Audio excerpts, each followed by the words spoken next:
Hello all and welcome back to my channel. This channel is all about Shivu. तो आज का topic थोड़ा सा डिफरेंट है। आज हम लोग डिस्कस करेंगे the cost of living in Pune.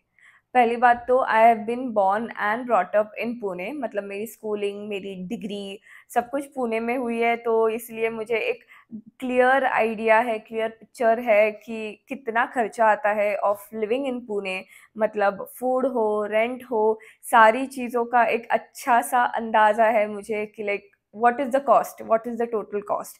And after shadi also I'm living here in Pune itself, तो इसीलिए I am going to discuss all of those stuff with you today.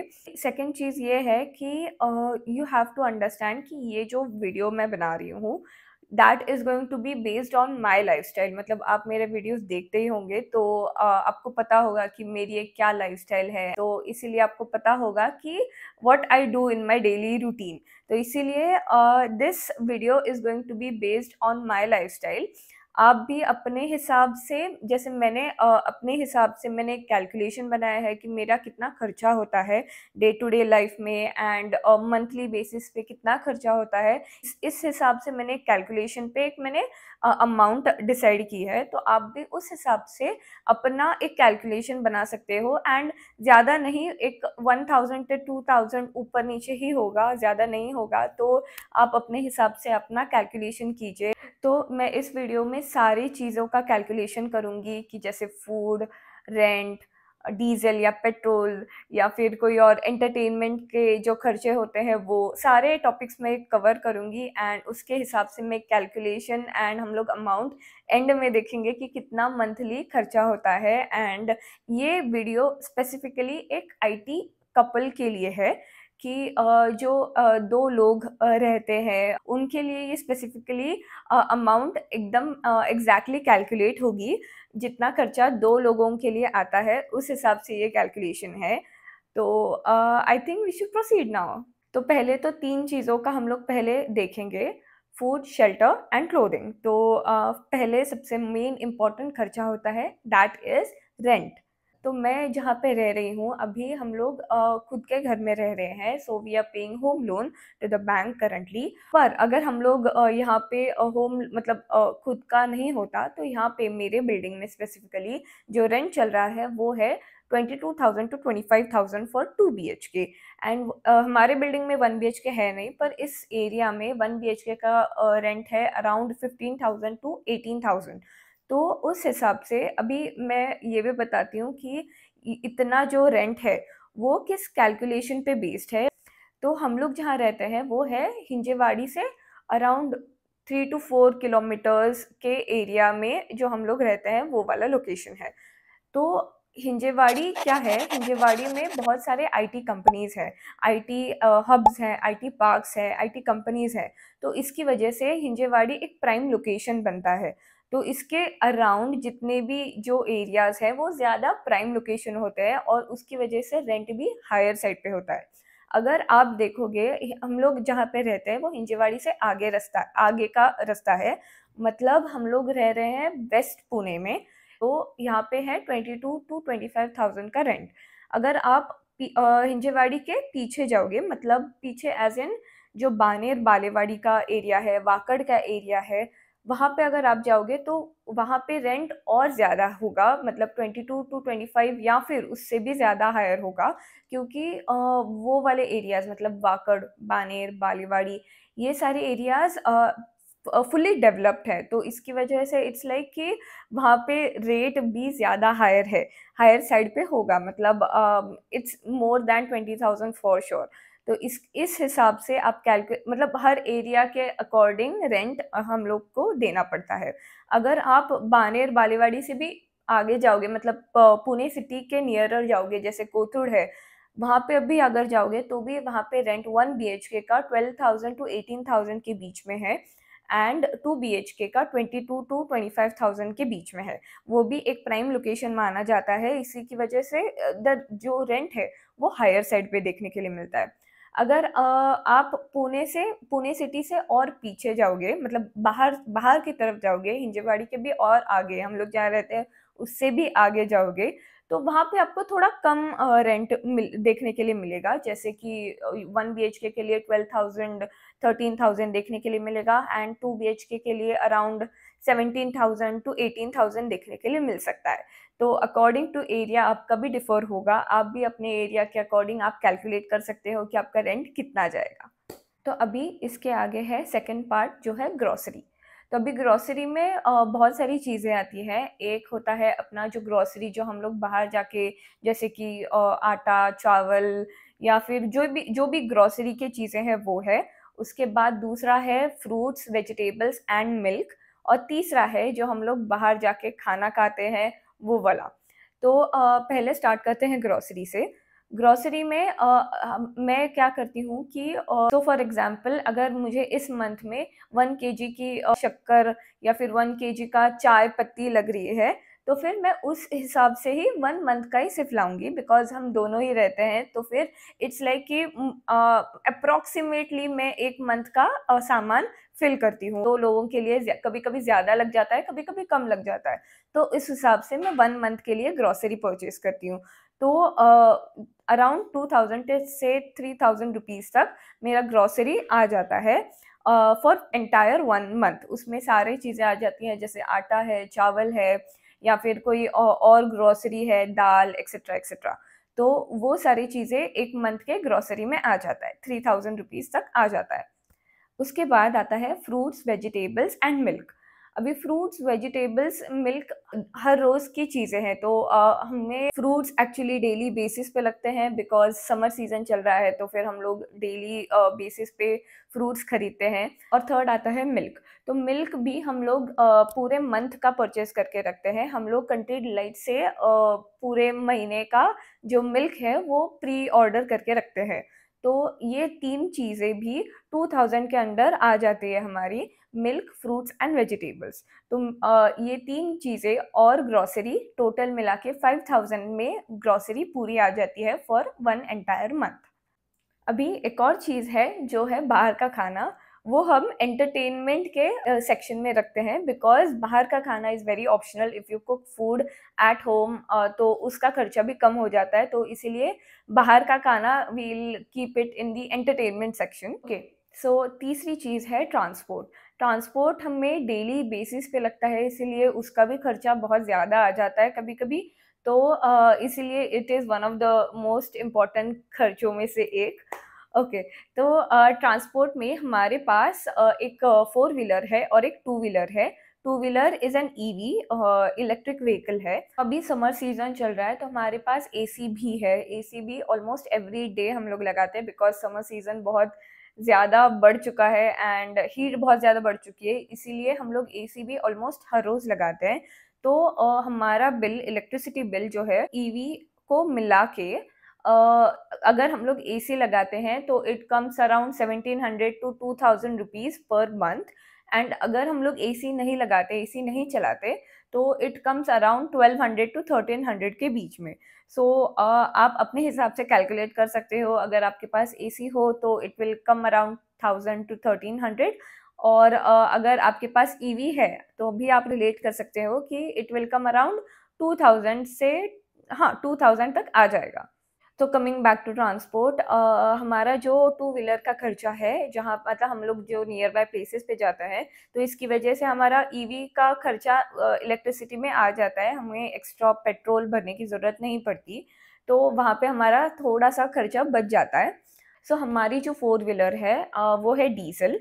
मेरा एक्चुअली ऐसा है कि मुझे ऑफिस जाना पड़ता है every 3 days in a week. तो इसकी वजह से मेरे घर से मेरा office is around 18 to 20 kilometres जो डिस्टेंस है।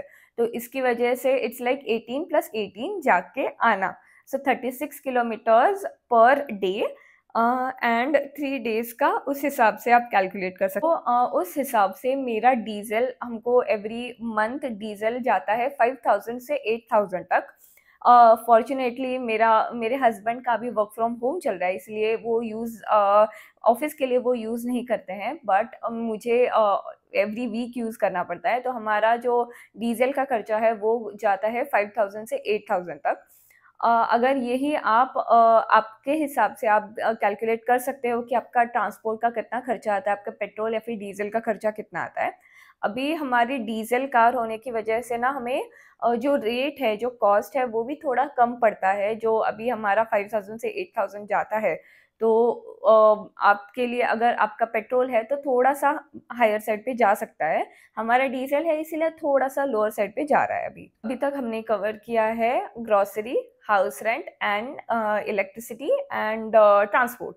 तो आगे बढ़ते हैं हाउस हेल्प की तरफ। अगर आप हाउस हेल्प ले रहे हो कि जैसे कि क्लीनिंग है या फिर डस्टिंग है या फिर कुक है या फिर आप बर्तन के लिए किसी हाउस हेल्प या फिर मेड को लगा रहे हो, तो आपका खर्चा जा सकता है अराउंड 3000 तक। जैसे मैंने लिया है, मैंने बर्तन एंड झाड़ू पोछा के लिए हेल्प लिया है, तो उसके लिए every every help is of 1000 rupees. यहाँ पे जो रेट है वो है 1000 rupees, so it goes to 2000 and मैंने कुक भी ली है फॉर रोटीज, तो इसकी वजह से इट गोज टू 3000 रुपीज़। तो मेरे लिए हाउस हेल्प गोज अराउंड 3000 के लिए। मैंने कुकिंग के लिए, प्रॉपर कुकिंग के लिए मेड नहीं ली है, पर तो भी यहाँ पे कुकिंग का रेट है 2000 पर पर्सन। दैट अगर आपके घर पे 2 लोग हैं तो इट गोज टू 4000 पर पर्सन, सुबह का और शाम का। ऐसे तो फिर if you are taking a house help in our area, it will go to 5000 rupees totally. ये रेट थोड़ा सा चेंज होगा अगर आप दूसरे एरिया में रहोगे तो भी। It won't go below 700। जो प्राइम लोकेशंस है उसमें 700 से नीचे नहीं जाएगा, so it will definitely go from 700 to 1100। इसी रेंज के बीच में आपको हाउस हेल्प मिलेगा। तो अभी तक हम लोग ने जो डिस्कस किया वो थे वन ऑफ द मतलब मेन चीज़ें जो जहाँ पे खर्चा बहुत बढ़ता है। अभी हम लोग जाएंगे ऐसी चीज़ों पे जहाँ पे आपका कैलकुलेशन थोड़ा सा डिफरेंट हो सकता है मेरे कैलकुलेशन से। जैसे कि हमारे पास जो वाईफाई है, वो उसका पर मंथ जाता है 1250 रुपीज़। 1250 रुपीज़ हमारे पर मंथ का खर्चा आता है फॉर वाईफाई, जिसमें इंक्लूडेड है हॉटस्टार और प्राइम वीडियो। तो ये है हमारा 12,050 रुपीज़ के अंडर आता है। एंड हम लोग ने अलग से नेटफ्लिक्स भी परचेज किया है जो जाता है 499 रुपीज़ को। तो उस हिसाब से अराउंड 2000 के अंडर हमारा वाईफाई का खर्चा एंड एंटरटेनमेंट जैसे कि मतलब जो ओटीटी है वो सारे अंडर 2000 में आ जाता है। इसके बाद आता है आउटसाइड एंटरटेनमेंट, जैसे कि बाहर खाने जाना हो, होटल में जाना हो, मूवीज़ हो या फिर घूमने जाना हो, ये सारी चीज़ें आते हैं आउटसाइड एंटरटेनमेंट में। तो मैंने क्या किया है कि हम लोग ने पर महीने का एक बजट रखा है कि जिसके अंडर हमको हमारा एंटरटेनमेंट बैठाना है। जैसे कि होटल में हो या फिर मूवीज़ हो, ये सारे अंडर 5000 होने ही चाहिए। तो हमारा फॉर एग्ज़ाम्पल अगर हम 2 लोग हैं, तो अगर हम लोग कोई मूवी जा रहे हैं, तो मूवी का रेट होता है, मूवी देखने का रेट अराउंड 250 टू 500 रुपीज़ पर टिकट। तो उस हिसाब से अगर आप देखो तो अगर हमने पॉपकॉर्न लिया या फिर कुछ खाने के लिए लिया वहाँ पे, तो it will definitely go till 1000 और 1500। तो ऐसे अगर हम लोग ने पर मंथ अगर हम लोग ने 2000 तो जाते ही है। तो इसकी वजह से या फिर होटल में गए तो 2 लोगों का मिनिमम 700 टू 1000 होता ही है, बिकॉज़ पुणे के rates, hotel rates are very high. And अगर हम लोग बजट होटल में गए तो भी 500 से 700 होता ही है। तो फिर इसकी वजह से इट विल गो टिल 3000। यहाँ पे हम लोग ने सिर्फ एंटरटेनमेंट में होटल्स एंड मूवी टिकट्स का देखा। अभी 2000 के बजट में अगर हमें कहीं घूमने जाना है, वहाँ पे अगर हम लोग कहीं पे स्टे कर रहे हैं, तो रिमेनिंग 2000 उसमें आ जाता है। तो इसलिए 3000 प्लस 2000 5000 रुपीज़ का हम लोग ने एंटरटेनमेंट का एक सेक्शन रखा है, जो हर महीने के लिए वेरी भी हो सकता है, कभी कम भी हो सकता है, कभी ज़्यादा भी हो सकता है, पर it won't very too much. ज़्यादा से ज़्यादा 500 टू 1000 का ही डिफरेंस पड़ेगा। अगर हमारा कुछ रह जाता है फॉर दिस मंथ कि अगर 4000 का ही खर्चा हुआ, 3000 का ही हुआ, तो रिमेनिंग अगले महीने के फंड में जाता है, या फिर मैं उसको एडजस्ट कर लूँगी कहीं ग्रोसरी में या फिर ट्रांसपोर्ट में, ऐसे कहीं पे एडजस्ट कर लूँगी, सो दैट हमारा जो मंथली खर्चा है वो वैसे का वैसा ही रहे। अभी सबसे लास्ट जो है वो है शॉपिंग। ये शॉपिंग मतलब हम लोग ने क्या किया है कि मैंने और मेरे हस्बैंड ने सेपरेटली हमें बजट रखा है हमने कि 2000 तक ही हम लोग शॉपिंग करेंगे नो मैटर व्हाट। कि अगर मतलब ऐसे नेसेसरी नहीं है कि शॉपिंग करेंगे ही करेंगे, बट थोड़ा बहुत फॉर एग्जांपल घर के लिए कुछ चीज़ लेनी हो या फिर खुद के लिए कोई शॉपिंग करना हो, कुछ नया नया कुछ लेना हो, नया कुछ ट्राई करना हो। So according to my budget and my lifestyle and हमारा जो एरिया है जहाँ पे हम लोग रहते हैं एंड जो कॉस्ट है that entirely accumulates to around 45,000 to 50,000 per month. Yeah, I know it's very costly, but Pune is getting costlier by the day. So इसलिए it goes to around 45 to 50,000 per month. अगर हमें कहीं कम करना हो या फिर हमें कहीं बजट के हिसाब से हमको अगर कम करना हो तो हम डीजल में कम कर सकते हैं या फिर हाउस हेल्प में कम कर सकते हैं या फिर even entertainment is also big factor, तो वहाँ पे कम कर सकते हैं। तो अकॉर्डिंगली अगर आप कम करोगे तो भी 2 पीपल के लिए it goes to around 40,000 to 45,000 per month. जो जिस एरिया में हम लोग रह रहे हैं वहाँ पे 40 to 45,000 पर मंथ हो जाता है। Okay, so that's it for this video. Like, share and subscribe to my channel. I just hit 600 subscribers and I'm really happy. Thank you so much to all my lovely members, family, YouTube family, and it's growing and growing every day. So thank you so much for everybody जिन्होंने subscribe किया है, जो मेरे videos देखते हैं। सो ऐसे ही please subscribe कीजिए, like कीजिए, शेयर कीजिए and keep loving my channel. And मेरा शॉर्ट टर्म गोल है कि I will reach 1000 in 5-7 days. Please. So that is my short term goal. Please help me reach 1000 as soon as possible. And हम जल्दी ही और मैं सारे videos बनाऊंगी, बहुत सारे वीडियोस बनाऊंगी। So keep watching my channel, keep loving my channel. Bye bye for today.